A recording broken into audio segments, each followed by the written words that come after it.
भगवान राम जब विवाह के बाद अपने राज्य अयोध्या पहुंचे तब वहां की प्रजा ने उन्हें खूब मान और सम्मान दिया।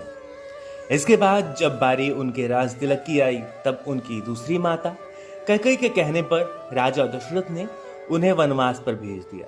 राजा दशरथ ने राम को वनवास पर तो भेज दिया, परंतु वह इस दौरान पुत्र वियोग को सहन न कर सके और उन्होंने अपने प्राण त्याग दिए। अब ऐसे में राम के द्वारा राजा दशरथ का पिंडदान होना था। आज की कथा इसी से जुड़ी है। साथ ही इस कथा में ही उन लोगों का जिक्र भी किया गया है जो माता सीता के द्वारा दिए गए श्राप को आज भी भुगत रहे हैं। तो चलिए बिना विलंब किए शुरू करते हैं कथा, लेकिन उससे पहले आपसे निवेदन करेंगे कि आप इस चैनल को सब्सक्राइब कर लें ताकि भगवान राम की कृपा आप पर निरंतर बरसती रहे। अपने पूर्वजों की आत्मा की शांति के लिए पिंडदान की विधि को निभाना आवश्यक है। मृत्यु के बाद आत्मा की शांति के लिए श्राद्ध में ब्राह्मणों को भोजन कराते हैं, क्योंकि ऐसी मान्यता है कि हमारे पूर्वज श्राद्ध में ब्राह्मणों के रूप में भोजन करते हैं और इससे उनके आत्मा को तृप्ति मिलती है। प्रभु श्री राम के अपने भाई लक्ष्मण और पत्नी सीता के साथ वनवास पर जाने की बात हम सभी जानते हैं। इस बात से अयोध्या के सभी निवासी दुखित हैं, परंतु राजा दशरथ राम और लक्ष्मण के वियोग को इस प्रकार झेल न सके और उनकी मृत्यु हो गई। पिता की मृत्यु की इस खबर से राम और लक्ष्मण सभी को गहरी ठेस पहुंची। दोनों ने ही जंगल में पिंडदान करने का निश्चय किया।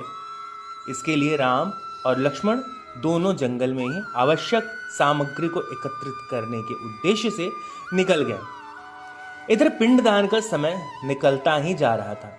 समय के महत्व को समझते हुए माता सीता ने अपने पिता समान ससुर दशरथ का पिंडदान उसी समय राम और लक्ष्मण की अनुपस्थिति में किया। माता सीता ने पूरी विधि विधान का पालन कर इसे संपन्न किया। पिंड के समान उन्होंने बालू के पिंडों को दान किया। कुछ समय बाद जब राम और लक्ष्मण लौट कर आए तो माता सीता ने उन्हें पूरी बात बताई और यह भी कहा कि उस वक्त एक पंडित, गाय, कौवा और फाल्गु नदी वहां उपस्थित थे। साक्षी के तौर पर इन चारों ने सच्चाई को अपनी आंखों से देखा है। अब माता सीता के कहने पर भगवान राम और लक्ष्मण सच्चाई जानना चाहते थे। श्री राम ने इस बात की पुष्टि करने के लिए चारों से पूछा तो इन चारों ने यह कहते हुए झूठ बोल दिया कि ऐसा कुछ भी उन्होंने नहीं देखा। इस बात से दोनों भाई सीता से नाराज हो गए। राम और लक्ष्मण को लगा कि सीता झूठ बोल रही है। इनकी झूठी बातों को सुनकर माता सीता क्रोधित हो गई और उन्हें झूठ बोलने की सजा देते हुए आजीवन शापित कर दिया। सारे पंडित समाज को शाप मिला कि पंडित को कितना भी मिलेगा लेकिन उनकी दरिद्रता हमेशा बनी रहेगी। कवि को कहा कि उसका अकेले खाने से पेट नहीं भरेगा और वह आकस्मिक मौत मरेगा। फाल्गु नदी के लिए शाप था कि पानी गिरने के बावजूद नदी ऊपर से हमेशा सूखी ही रहेगी और नदी के ऊपर पानी का बहाव कभी नहीं होगा। गाय को श्राप दिया गया कि हर घर में पूजा होने के बाद भी गाय को हमेशा लोगों का जूठन खाना पड़ेगा। रामायण में इस कहानी का जिक्र भी किया गया है। आप आज के समय में इन चारों पर सीता माता के श्राप के प्रभाव को देख सकते हैं, लेकिन आपको एक राज की बात बताएं तो माता सीता की सत्यता को एक बरगद के पेड़ ने प्रमाणित किया था।